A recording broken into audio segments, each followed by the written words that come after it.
Let's start reading King Arthur and the Knights of the Round Table. Chapter 1. Who Will Restore Peace? The marvelous tales that are about to be told took place long ago. Kings and queens lived in castles, and mighty knights and beautiful ladies filled their courts.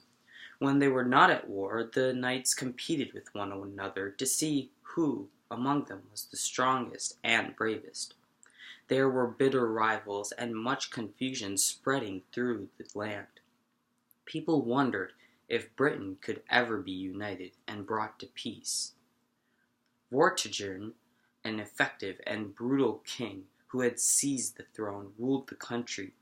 Eventually, Aurelius Ambrosius, the rightful ruler, aided by brother Uther, dethroned Vortigern. The king Arsilius and his forces defeated the Saxons who had invaded Britain and presented a constant source of danger. When Aurelius died, Uther succeeded him to the throne. Under Pendragon, Uther Pendragon, as he was known, was a brave and mighty warrior. He preferred to be off fighting than at home ruling. For many years, King Uther had been at war with Gorlois, the Duke of Tintagel, in Cornwall. When Uther heard about the Duke's beautiful wife, Lady Igraine, he called a truce and invited the Duke and Lady Igraine to a feast at his court in London at Westminster. During the feast, the king decided that he was in love with Lady Igraine. Later, when the king approached her, she refused him. King Uther was very angry, especially when he discovered that the Duke and his wife had left his court without a word. King Uther ordered Gorlois back to the court, but the Duke defied his orders. Outraged, Uther prepared to attack the Duke. Meanwhile, Gorlois left Igraine at the castle at Tintagel, a well-defended stronghold.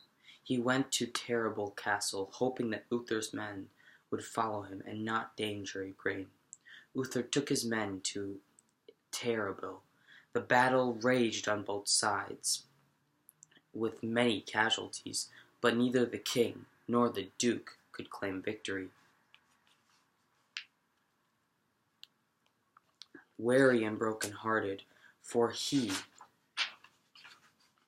had fallen deeply in love with Igraine, Uther became ill. One of his confidants, Sir Ulfius, went to find the powerful wizard Merlin, who hoped could cure the king. Ulfius had not gone very far when a beggar approached and questioned him about his journey. Disgusted by the sight of the beggar, Ulfius ignored him, but the beggar would not go away. "I am the one you seek," the beggar said. "I will tell you what you must do." Here's Ulfius, and here's the beggar. "Go back to the king with this message. I, Merlin, will make Igraine his wife if he will give me what I ask." When Ulfius arrived back in London, he delivered Merlin's message to Uther. "Your love for the beautiful Igraine haunts you, King Uther." Merlin's voice echoed through the king's chamber as if to punctuate Ulfius' message. Then the wizard himself appeared. "I will grant your heart's desire, King Uther. You will have Igraine, and you will father a child by her. But you must do as I ask if this is to be," Merlin said. King Uther eagerly agreed. Merlin said, "Tonight you will go to Igraine with my magic. She will believe that you are the Duke. Sir Ulfius and I will join you, perceived by all to be two of the Duke's knights. Tell Igraine that you are ill and must go to bed. Remain in bed until early morning, when I will come to call." Merlin's plan worked. Mistaking King Uther for her husband, Igraine spent the night with him and conceived a child. Later, she learned that her husband was already dead at the hour Uther was with her. Gorlois saw Uther leave Terrible. he decided to lead his men out to attack Uther's men. Gorlois died in combat. Now that the Duke was dead, King Uther's counselors advised him to make peace with Igraine. Ulfius went to Tintagel to negotiate with Igraine, who was eager to make a settlement. The Duke had been an elderly man. Although Igraine was dutiful to him, she had not loved him. King Uther's advances became more acceptable to her.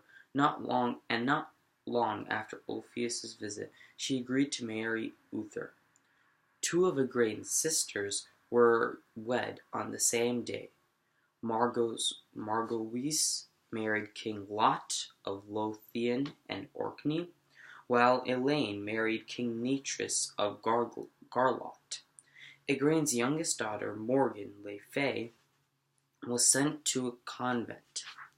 Later, Morgan would marry King Uriens. Soon after the wedding, Uther noticed that Igraine was to give birth. He asked her about the child, and she told him about the man who came to her disguised as the Duke. King Uther revealed that he was the father of the child. Igraine was very happy. She did not know about King Uther's agreement with Merlin. But Merlin had not forgotten. He came to Westminster to get the child. This child's birth will herald a new era in the land, Merlin announced. He will be baptized, and then he will go to foster parents until it is time for his reign to begin. I have chosen Sir Ector, who is a steadfast and noble subject. He and his wife will raise the child. We will not tell Sir Ector more than he needs to know. The child's origins must remain a secret. Sir Ector came to the castle and agreed to the plan. He and his wife had one son, Kay, who was 5 years old. Here is Merlin. They were happy to have another son for their household. When the child was born, Merlin appeared at the castle.